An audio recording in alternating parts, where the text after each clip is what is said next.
So thank you for coming today, and we want to hear your story because your story is very interesting, very important for us, and we are so proud of you, of your achievements. I am personally very happy that you joined the Asian American Chamber of Commerce, and I have seen your activities. You're very busy, and could you tell us a little bit about your childhood? Well, first of all, selamat pagi. Terima kasih, selamat pagi. I love Indonesian culture. I worked there in Jakarta when I was working for Association of Southeast Asian Nations, ASEAN. Oh. And I fell in love with Indonesian culture, especially Indonesian food. Oh. I think I told you I gained like 5-10 pounds just from eating nasi goreng and mie goreng Oh, every day. yeah. Yes, thank you so much for having me on this program. My childhood, I was born and raised in Yangon, Myanmar, and my parents were educators. My mother was an English teacher. My father was economics teacher. So growing up, all we were taught was basically to study hard, get good grades so that I could become either an engineer or a doctor. But I wasn't that studious, and I wasn't really interested in in school back then, and I didn't get into med school. But eventually, I did end up becoming a doctor. I got my PhD from University of Tokyo.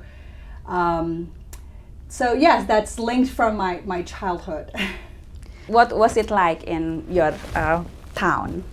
Well, I was born in 1984, and we didn't have much growing up.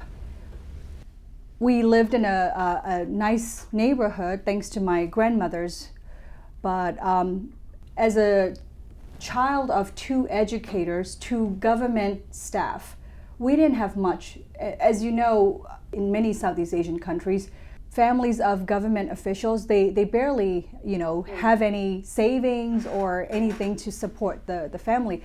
I went to public school my entire life, from kindergarten until I finished high school, and then the universities that I went for both daytime and evening classes, they're both public universities.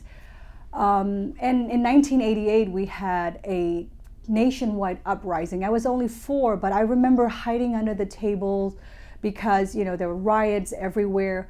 My dad and a bunch of other neighbors would pick up whatever weapons they could find to protect the families. That was a childhood that we had to grow up. We didn't have electricity on a daily basis. The electricity was rationed, so we were very familiar doing our homeworks with candle lights. And then again in 1996 there was another uprising, and throughout my childhood it was this back and forth with stability and political turmoils. It was just part of our daily life. And also there was a lot of chaos within in the neighborhoods as well, because people were scared. They didn't know if they're going to have jobs the next day. So that was an unspoken lesson. That was a life lesson that we had to deal with every single day growing up. So my only goal as a young girl was to really study hard and get a scholarship, because there was no other way to leave the country.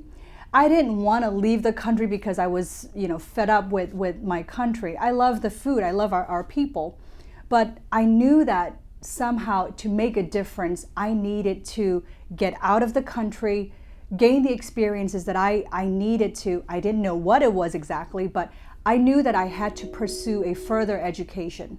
So the whole, political situation in Myanmar was pushing me as a young girl to just study hard and get a scholarship and learn more. Yeah. Very impressive. And how did you choose Japan as your next place to study? Japan chose me. Oh, that's so we didn't have a lot of scholarship opportunities as well. And I was finishing my MBA at Yangon Institute of Economics.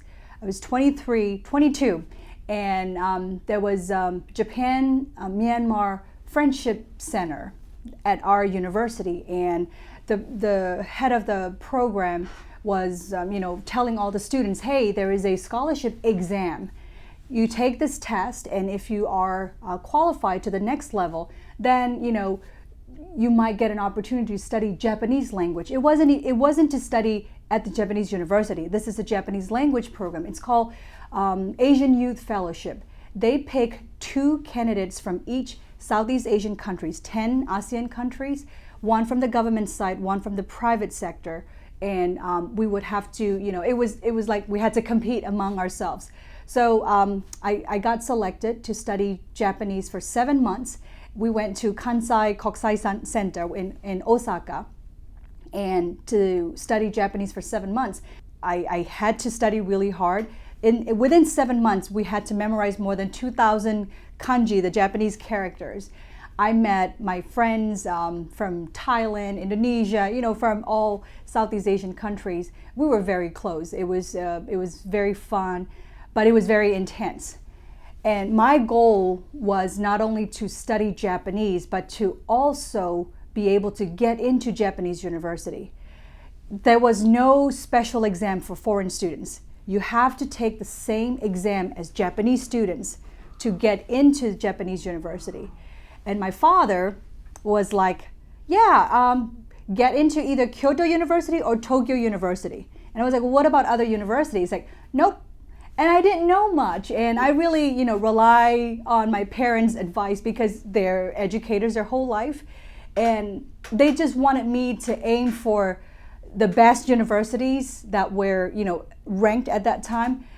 And I took the entrance exam, and I was very fortunate. I got into University of Tokyo to study master degree in international relations study. And you already have an MBA, yes. Right? So, wow. So, but to get accepted, not only do you have to pass the Japanese language test, you also have to pass Japanese, the standardized test for graduate school. You also have to take GRE.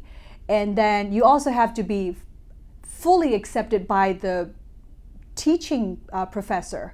So we had to go and meet with different professors who would take me. I was very, very fortunate to be picked by Professor Nakanishi, who was studying about agriculture and the lives of farmers and the struggles and how these daily struggles make them champion in their cause for humanity. And I feel very fortunate that he picked me as a student, and he was my professor throughout my master's and my PhD. And then what was your first job after you got a PhD? My first job, I got a part-time job at NHK Broadcasting. Wow. In Tokyo, and they have, I believe it was 17 different languages at that time. So it's called NHK World International. I'm sure you've seen it. And I worked for Burmese language department. So we were doing translations from Japanese to Burmese, English to Burmese. But the most fascinating thing I learned was this live news and broadcasting in the studio, and you have to take the cues from the producer, and sometimes they're breaking news coming in during that 10 minutes. It was a really wonderful experience, and I also got to learn from people that were working there. Many of them were political asylum seekers. We had a very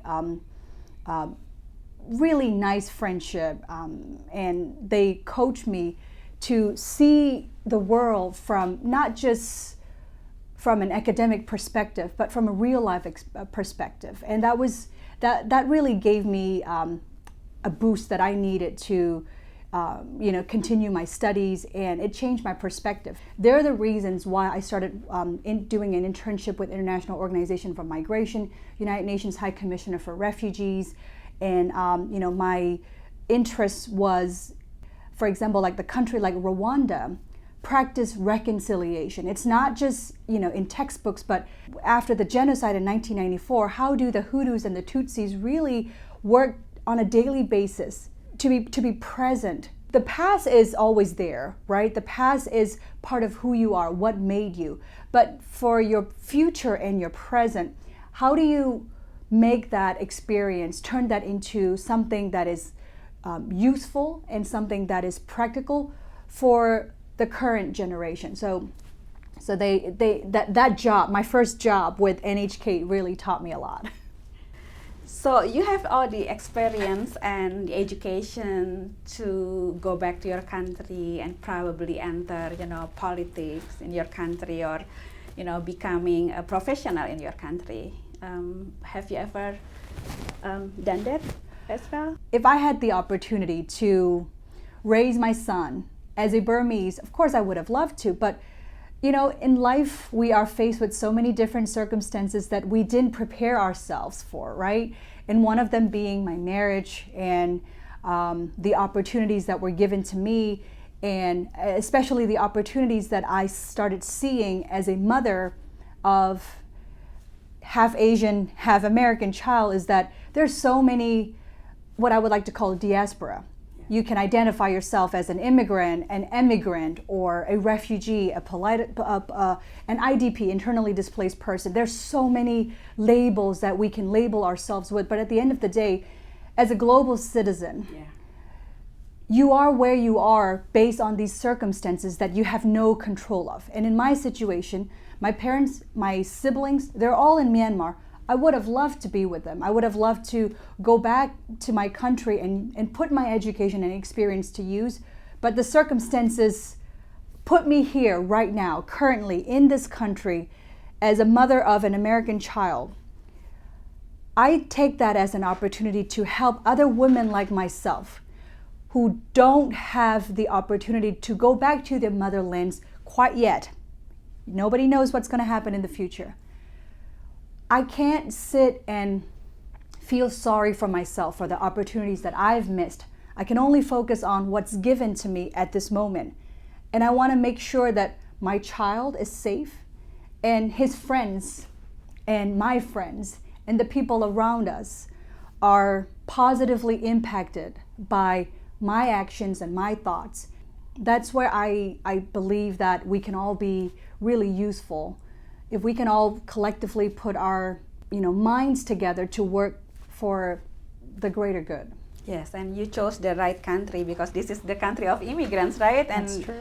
There are so many opportunities. And could you tell us more about your work and activities before you joined the Asian American Chamber of Commerce? I did many things. I'm very driven by passion, as you can see, and for me, probably because I was raised as a Buddhist, everything is impermanent in the way that we were raised. You only have today. You don't know if you're going to have tomorrow. So you do your best, the best that you can every single day. That starts with your health, right? There's no excuse that you can't take care of yourself first.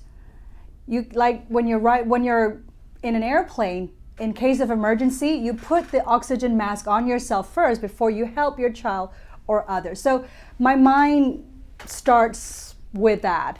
In yoga, we call aparigraha. Everything can be taken away from you just like that, right?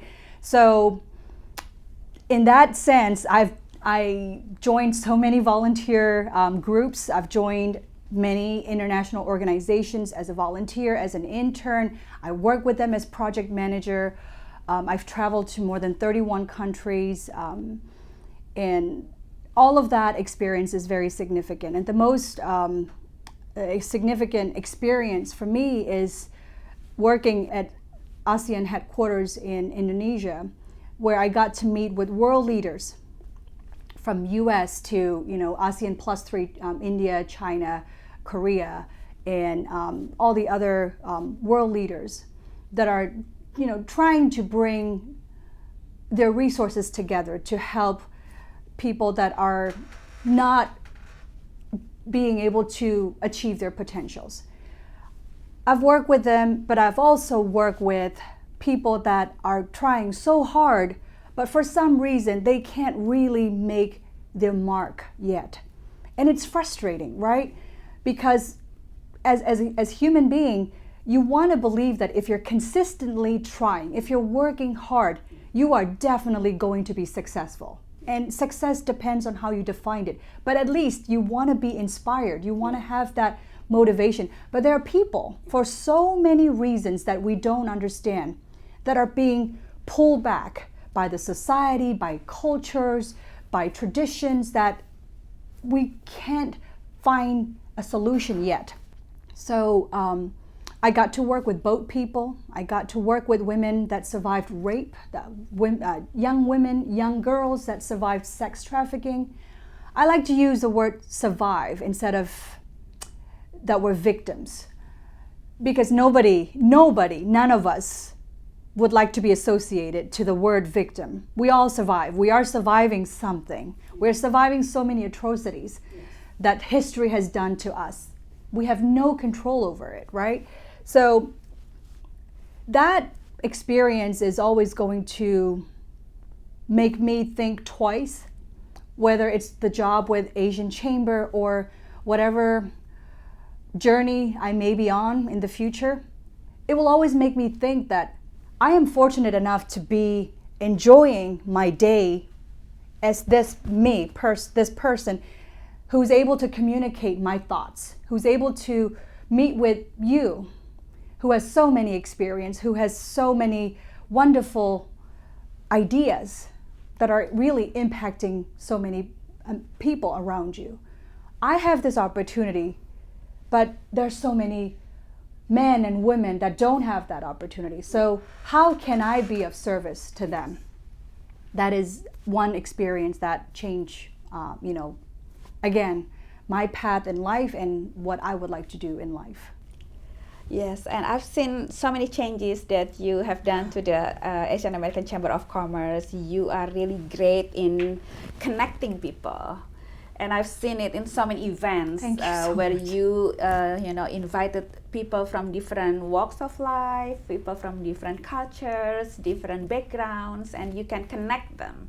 So what is your secret? What's inspired you to do that? Well, I have to give a lot of credit to my board. If you get a chance, and I encourage the viewers to also take a look at our website, asianchamberphila.org. We have an incredible group of people that sit on our board. And one thing that I will say is that I believe in servant leadership, and my board leads by example. They are incredible people with incredible resume, but they're so humble. Yes. And I like that. So when you have leaders that are guiding you to walk on their path, I just feel very supported and empowered. And you can see when a person is fully supported, there is this confidence that comes with it. So for me, I'm not afraid to speak to the mayor or the governor or even whoever is interested to help us. I only see every challenge as an opportunity. So there's no secret. Just find the right opportunity, and the right leadership will really help you grow. And this is me feeling, I feel that I'm growing into my role as the president and CEO of Asian American Chamber of Commerce. And we do more than just the Chamber of Commerce work. And as you've seen, we just want to be the voice and the sounding board for people that we want to support. Yes, definitely. Could you mention challenges and also opportunities faced by Asian business owners in Philadelphia right now? I guess the first thing is it has to start with culture. When people from Asia, and especially from Southeast Asia, when we come here for different reasons, for different circumstances, we didn't leave our cultures behind. Our cultures come with us. Yeah. And sometimes that could clash, right? We may have different looks. For example, I used to put my arms around here like this. In our culture, this means respect. Yeah, yeah. We are taught to stand like this in front of your superior, in front of an elderly, in front of someone that you just met. Yeah. You stand like this, you sit like this. Yeah. But in Western culture, that means you're pompous. You're right? You're like you're very like, well, who are you? That kind of thing. So that culture shock can be very significant. Many of our Asian Americans that are in Philadelphia, the business owners, came here as refugees. They didn't have a choice. They were brought here against their wishes. Yes. Or even if they choose to come here, they still have challenges. That starts with culture, and that needs to be communicated properly. Yeah. Language barriers, right? Just because a person speaks English doesn't mean they understand fully, especially when it comes to starting your own business. Yeah.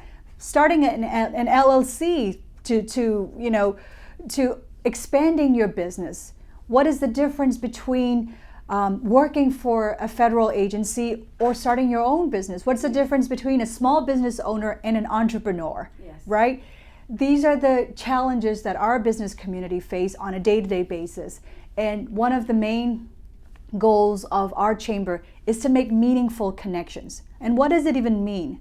You go to these events, you meet 200-300 people, you go home exhausted. Yeah. But if there's one person that you really connect with, that you can see yourself growing your company with, having your children grow up together, that is a meaningful connection that we strive to offer to our members and our partners as well. Definitely. And also you have done a great job in helping business owners getting grants and capital, especially during the pandemic. Could you explain more? Well, that again, I have to give a lot of credit to the board members. They're extremely resourceful, but even if they may be resourceful, if they don't know how to tap into those resources, the small businesses and people that need those loans wouldn't have gotten access. Definitely. So I'm very thankful to our board members like the Asian Bank, our partners like PIDC that work relentlessly to help these small businesses get loans on time. And that's very important. Sometimes, there's only a small window that open for applications. Definitely. And because of language barriers, they may not have, gotten that access.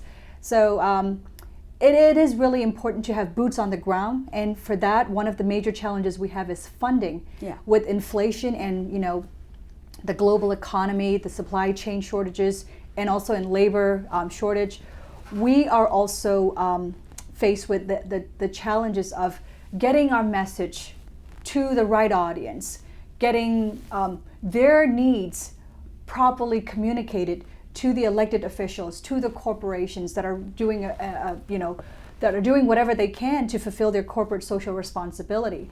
So we are a bridge between all these entities so that we could deliver the right resources to all these different stakeholders. Definitely. And also the fact that many Asian small business owners don't even know that, some programs exist, mm-hmm. grant programs especially, and they don't have the knowledge to apply to it. What do you think about it? Definitely. It has to do with education. And I always say literacy is very important, financial literacy. Yeah. Knowledge is power, right? If you know the right person, the right network, they say that your network is your net worth. Definitely. It is so true. Definitely. Since I've met you, I know what an incredible work your organization has done and how it can impact the smallest of the smallest operations.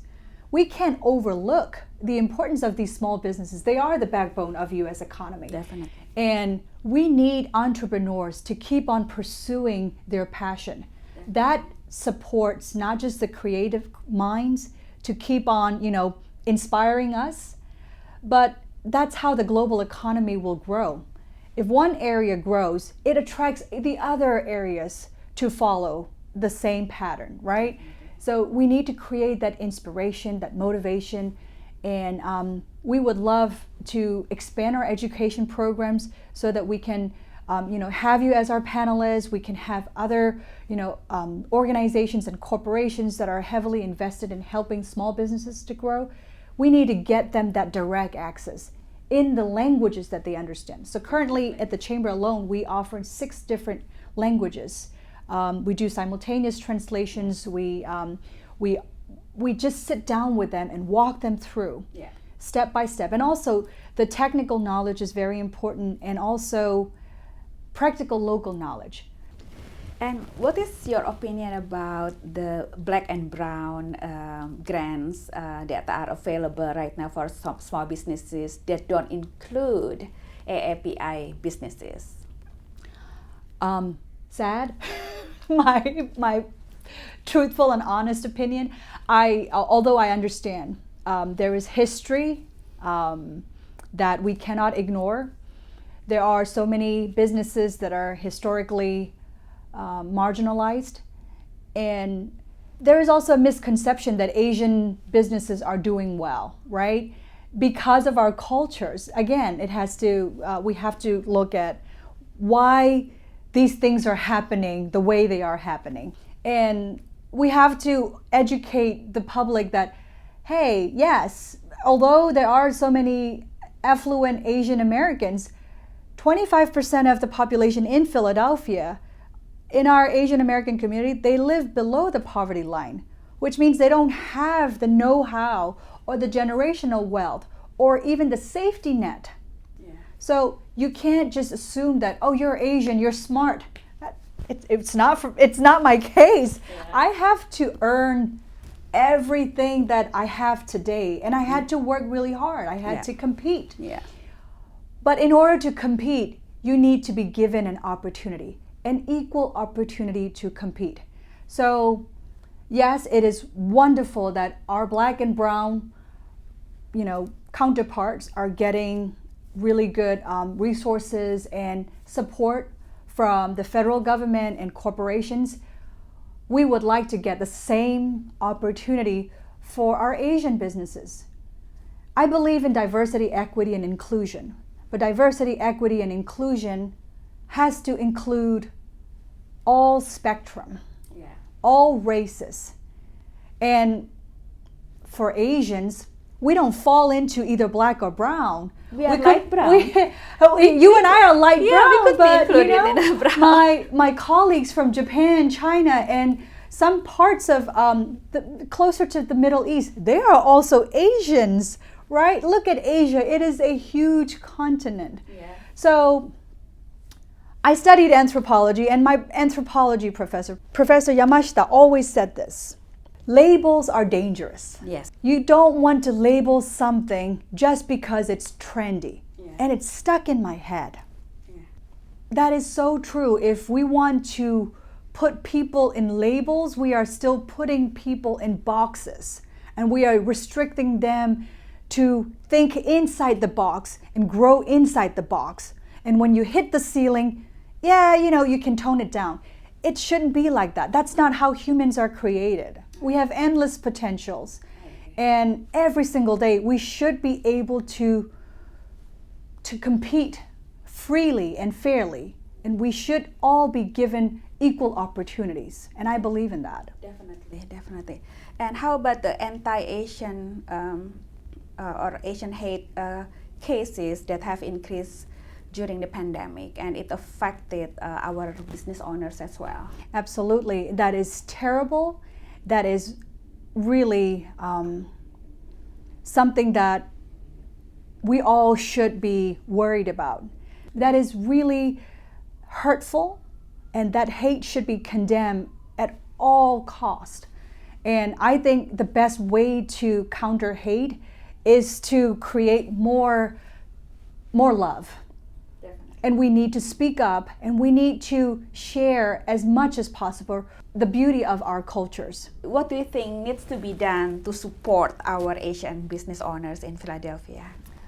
Visibility is very important to get more attention and to also inspire others. And I think the world will see that when you are working so hard and you are inspiring others, they can't but to appreciate and acknowledge your existence. And I think that's what we need to create.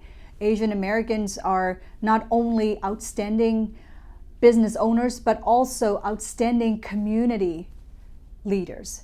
We work hard to bring all communities together, not just Asian Americans. So we need to really make that visible. We need to really speak up, and we need to speak well. My friend Dr. Nikki Gutko always say that. It's not only important to speak up, but you have to speak well. Communications is key. Yeah. Thank you so much. Thank you.